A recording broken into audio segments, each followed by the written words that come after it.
মায়ের প্রতি অশেষ ভালোবাসা। আপনি ভাবতে পারেন 150 কিলোমিটার পথ, রোদ বৃষ্টি ধুলো মেখে, কারো ভরসা শুধু ভক্তি আর বিশ্বাস। আজকের দিনে যেখানে মানুষ কয়েক কদম হাঁটলেই ক্লান্ত, সেখানে এক যুবক হাঁটছে নয় দণ্ডি কেটে চলেছে তারাপীঠের পথে। হ্যাঁ, বাঁকুড়ার নিমায়ে আজ মায়ের টানে দণ্ডি কেটে এগিয়ে চলেছেন তারাপীঠের দিকে। এই যাত্রা শুধু আধ্যাত্মিক নয়, যেন ভক্তির এক জীবন্ত প্রতীক। দীর্ঘ 150 কিলোমিটারের এই কঠিন পথ চলায় নিমায়ের পাশে রয়েছে তার বন্ধু মিঠুন মণ্ডল। সাইকেলে চড়ে প্রতিদিন নিমায়ের পাশে পাশে এগিয়ে চলেছেন তিনি, বন্ধু হিসেবে নয় বরং এক সহযাত্রী, এক অনুপ্রেরণা হিসেবে। শনিবার সকালে বীরভূমের মল্লারপুর হয়ে যখন নিমায়ের দণ্ডি কেটে যাচ্ছিলেন, তখন রাস্তায় থেমে যায় মানুষ। কেউ অবাক হয়ে তাকিয়ে থাকে, কেউ হাত জোড় করে প্রণাম জানায়। প্রতিদিন প্রায় 5 কিলোমিটার পথ দণ্ডি কেটে এগিয়ে চলেছেন নিমাই, আর তাই এই ভক্তিমূলক অভিযাত্রা এখন হয়ে উঠেছে বহু মানুষের প্রেরণা। রবিবার সকালে ফের তারাপীঠের উদ্দেশ্যে যাত্রা শুরু করেছেন নিমাই ও মিঠুন।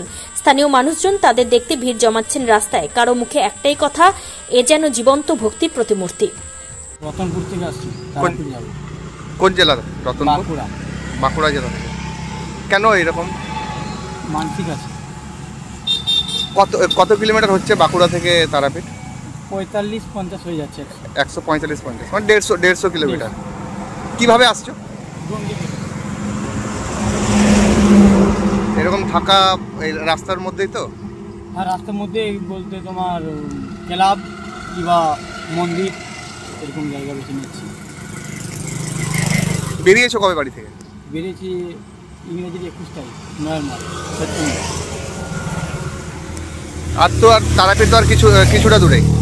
হ্যাঁ, এখনও আছে 13-14 কিলোমিটার আছে। এখনও 3 দিন লাগবে, মঙ্গলবারে পৌঁছে যাবো। বাঁকুড়া থেকে সংকল্প দের রিপোর্ট, HPR নিউজ।